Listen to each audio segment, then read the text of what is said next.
What's up guys, it's Tommy here and welcome to a brand new Liverpool news video, and I'm coming with a shocking piece of information on how Naby Keita tested positive for COVID. How many, like 5 or 6 Liverpool players now have tested positive with COVID since the past like 5 or 6 weeks, and I think Liverpool needs to be a lot harsher, a lot stricter in the next international break. I even said it at the start of this international break that Liverpool shouldn't let all of their players to play, especially the players who are playing meaningless friendlies, because the information that you are about to hear will make your blood boil and it will make you very angry how the Guinean FA basically are ignoring COVID protocols, and that helped infect like 5 or 6 of their players. And especially like Guinea would play 2 meaningless friendlies. And why are there meaningless friendlies in the middle of the pandemic? I can understand when there is European Championship playoffs or even the Nations League games, I can understand that. But to play meaningless friendlies in the middle of a pandemic and to travel to the other side of the world, it just doesn't sit right with me. So let me know what you think about this in the comments below, but listen to this report carefully. And guys, if you enjoy these, leave a like and subscribe if you haven't already. So the Telegraph newspaper is claiming that the Guinean FA haven't even had the decency to officially alert Liverpool and tell Liverpool that Naby Keita's tested positive for the virus. And more worryingly, there is another report in Foot 224 that have said the Guinean players are now flatly refusing to play against Gambia after the lack of appropriate social distancing measures practiced in team quarters. So let's actually read this report first and then I will give my reaction. So the situation, according to the report, is becoming very tense within the Guinean football team, because in the aftermath of the match against Cape Verde, the players decided to oppose the removal and basically the lack of their bonuses for friendly matches, and denounce the conditions under which the camp is operating or taking place. After the victory, a good atmosphere is supposed to, you know, characterize the group of players. At the moment, that is far from the case. Between the denunciation and poor accommodation conditions, the players basically banged their fists on the table and they refused to face and play Gambia this Tuesday, because the Minister of Sports, of course, they are disappointed with Guinea's participation in the Africa Cup of Nations 2019. They decided to significantly reduce player bonuses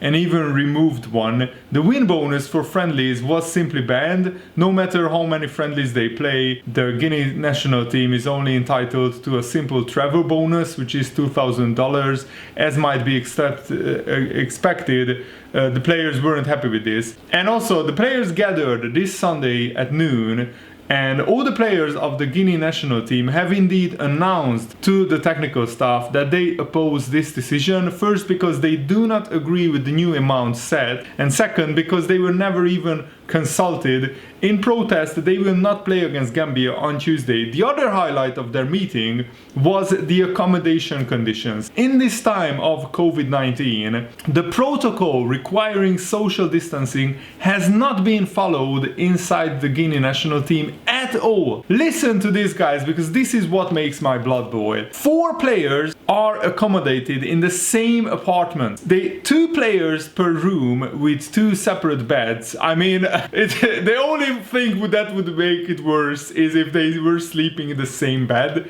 But apart from that, this is still horrible. How can you put 4 players in the same apartment and 2 players in the same room in the middle of the pandemic? That is absolutely nonsensical, absolutely crazy. And this is one of the reasons for the infections of like at least 4 or 5 players in the Guinea national team. And there is of course the consequent understaffing, because against Cape Verde, Guinea played with a group of just 14 players, and with the injury of Bangura and Falet, Guinea could come up with 12 players, just 12 players against Gambia, almost the same players who played 3 days earlier, and among them some have even asked to join their respective clubs now. This is a big crisis within the Guinean national team, and I just found it absolutely baffling how this could happen in the middle of the pandemic. And also, this is the problem, that Liverpool send these players out to these international teams, and there could be a totally different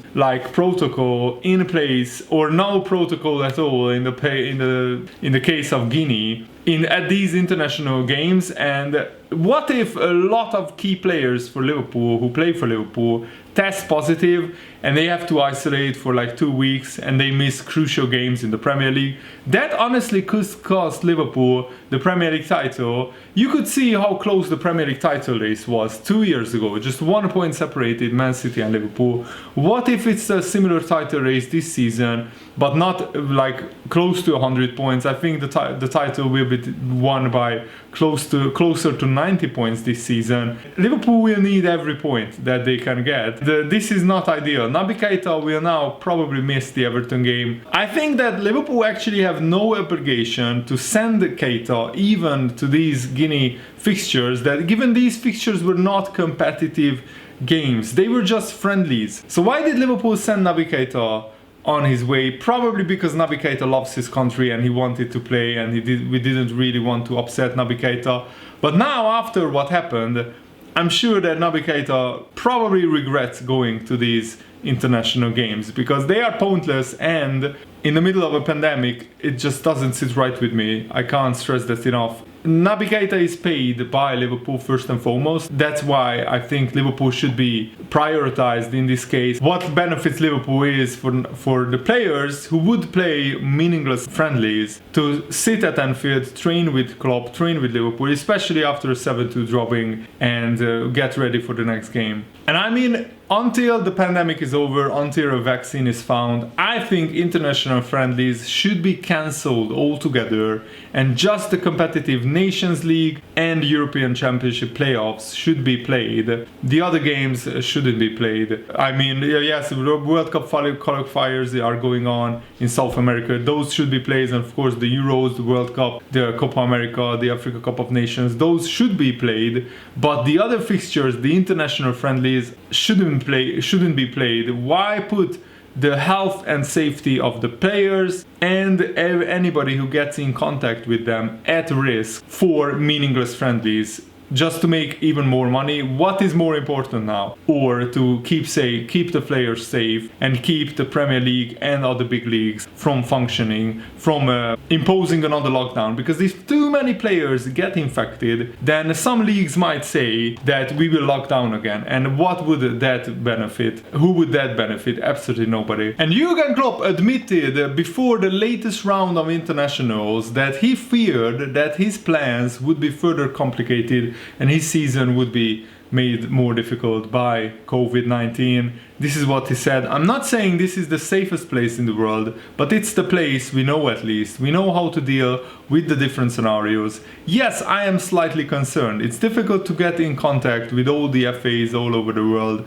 I understand 100% the demands on FAs, UEFA and FIFA. I know how difficult the situation is for everybody, and it's not exactly perfect. As a football club, it's pretty often you are pretty alone in these moments. We send the players away. The Premier League and the TV broadcasters give us a challenge a lot. They just don't care if our players play on Wednesday night in Peru, for example. They still think it's a good idea to let us play on Saturday pretty early. Supporters at other clubs say I moan constantly, but I don't moan. I know it's difficult. As a club, you have to make sure you bring the players home in the quickest and most safe way, because nobody helps you. I mean, yeah, that's the problem. The Premier League and the TV broadcasters absolutely don't care about the players' health and safety. Brazil, who have Firmino, Fabinho, Richarlison, at least 3 players who will be 100% involved in the Merseyside derby. They play in Peru on Thursday morning, Thursday dawn,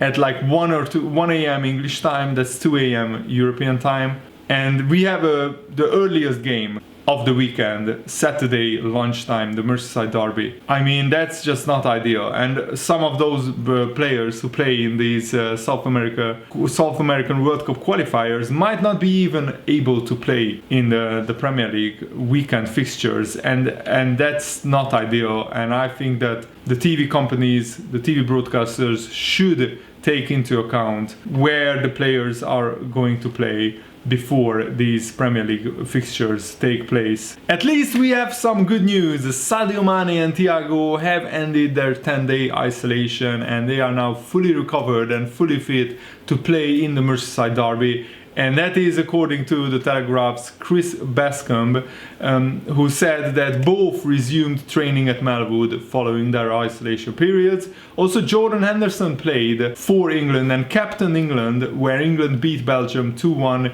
in a Nations League game, which is a big win for England because this is the first time in many years that they beat one of the best teams in the world, Belgium. Belgium, I think, are currently #1 in the world rankings, FIFA rankings. Mane is obviously an automatic starter, and probably Thiago will also start the Everton game because now Naby Keita has tested positive.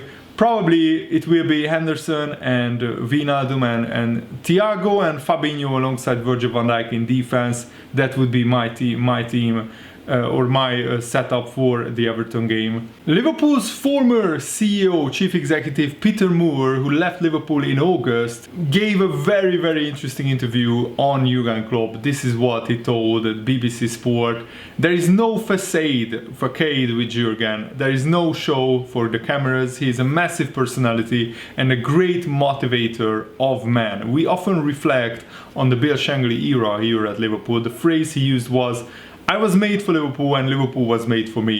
The same could be said of Jurgen Klopp. I think he is a Scouser at heart. He has all the attributes: caring for people, warm personality.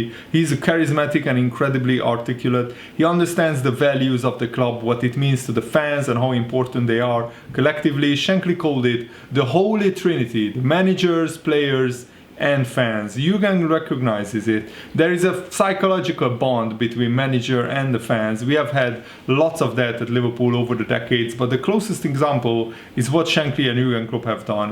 And thankfully, Jurgen Klopp is still tied until 2024 to Liverpool, and I think he will have a big job on his hands when he probably needs to reshape this Liverpool squad a little bit.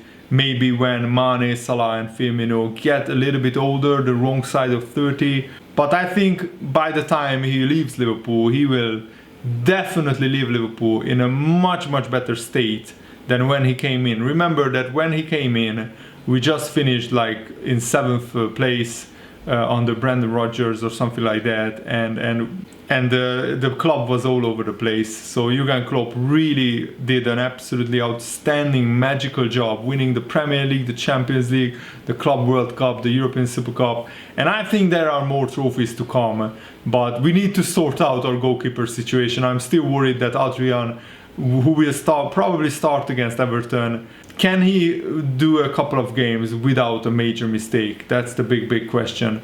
And Bobby Firmino gave a very glowing praise to Philippe Coutinho, who of course he's playing alongside in the Brazilian national team, and Coutinho scored in Brazil's 5-0 win against Bolivia, and Firmino scored 2 goals in that World Cup qualifier. This is what Firmino said: "You simply can't say that Coutinho is not a magician. He has magical powers. He produces plays that don't exist, that you couldn't make up. You always have to watch replays of his plays to understand what he has done. He's an unbelievable player. It was a pleasure to play with him at Liverpool, and it's a pleasure to play with him for the Selecao. I'm a huge fan of his. He's one of the very best players in the world." And also he praised Neymar, saying another unbelievable player. He was brilliant against Bolivia. He was getting back to mark a lot. He did amazing things with the ball. There are no words to describe Neymar. I mean, what a team this Brazil side is. I mean, when you consider that Fabinho was only on the bench and didn't even play, that's how good this Brazil team is, that Fabinho can't even get into the side. And I think if Brazil should be targeting at least the World Cup semi-finals in 2022, that's for sure. And Jordan Henderson said that he wants to play 7 more seasons in professional football, potentially with Liverpool. This is what he said. I've just turned 30 and I still feel about 25 physically, and I feel as good as I have ever felt. I'm at a good point in my career in terms of my experience, and physically there is not even a question about anything like close to retiring at the moment. I want to try to play as long as possible. I still love the game. I want to play for England and for Liverpool as long as I can. I've always lived my life the right way in terms of doing everything right, eat the right things, sleep right, live my life the best way. So even in the next 6 or 7 years, I should hopefully be able to perform at the highest level. At the minute, I feel physically very good, and I feel I am at a good part of my career in terms of the balance of experience I've had in the last 10 years, but also I feel very strong. I was a bit unfortunate to pick up the knock I did at the end of last season with a bit of a bizarre challenge, which I picked up my knee injury, but I rehabbed very well and I feel really good now, and I'm so happy for Jordan Henderson, and we will need a fully fit Jordan Henderson in the Liverpool team. So thanks for watching, guys. I really hope that you guys enjoyed this video. Have a nice day. See you later. Goodbye.